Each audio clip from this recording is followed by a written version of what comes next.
Have you ever chuckled at yourself, realizing you've just held a full conversation with a machine that doesn't even breathe? Or caught your own reflection, pajama pants, slippers, an old robe draped across your shoulders, and thought, I wouldn't trade this for anything? That's what life begins to feel like when the voices fade, the house settles, and you walk into the quiet season of living on your own. People on the outside think they've got it figured out. They say things like, you must be lonely, or at least you can watch whatever you want. But there's a depth they don't see. Nobody prepares you for what stirs inside when the noise dies down, when the calendar clears, and you're left sitting face to face with your own soul. So pour a warm drink, lean into that favorite chair, and let's talk honestly, heart to heart. The moment you step into solitude, you notice a voice that doesn't leave. Not the polite hello you give the cashier, not the quick nod to a neighbor. I'm talking about the voice buried deep, the one muffled under years of raising kids, paying bills, chasing deadlines. At first, it sounds almost too loud, even unsettling.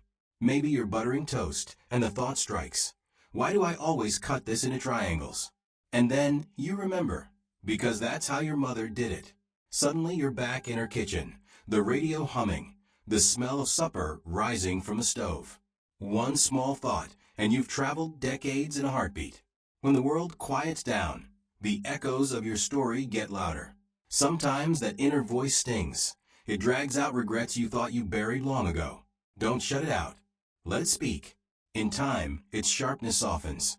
What once accused you begins to console you. It whispers, you did your best. Look how far you've come. Sometimes it even says, it's okay to rest.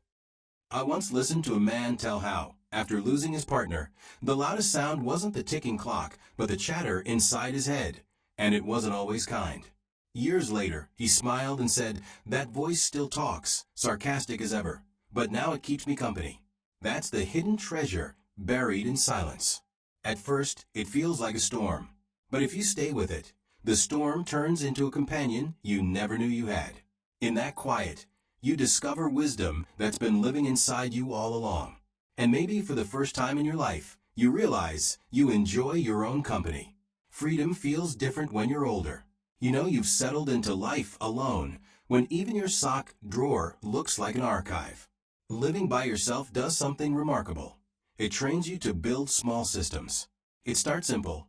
You misplace your keys one too many times, then finally declare, from now on they go here. But it doesn't stop with the keys. The mail gets a basket. The batteries line up like soldiers. Your favorite mug? It doesn't just sit by the sink. It sits 1 inch to the left, where it always belongs. And heaven help any cup that dares to take its place. To outsiders it looks quirky. To you it's peace. It's rhythm shaped around your soul.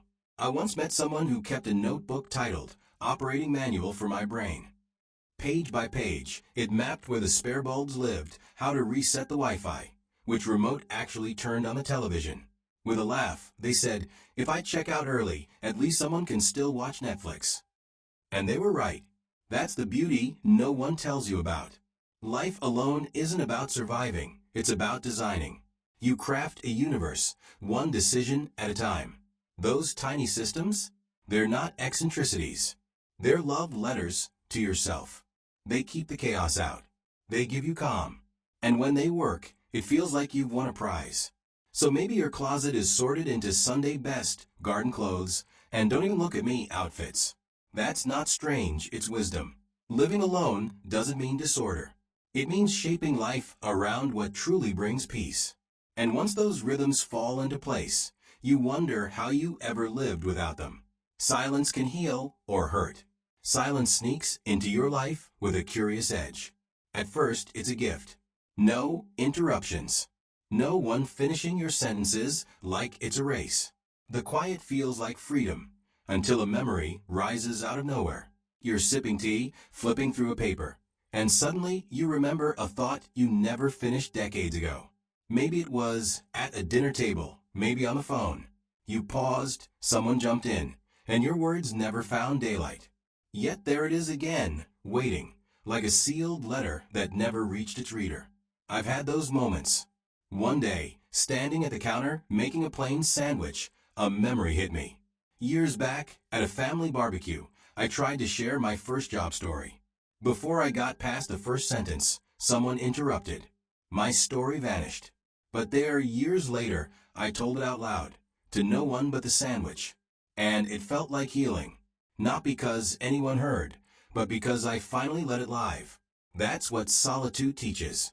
It teaches you to listen differently, to hear your own pauses, to bring back the stories you buried, to reclaim them.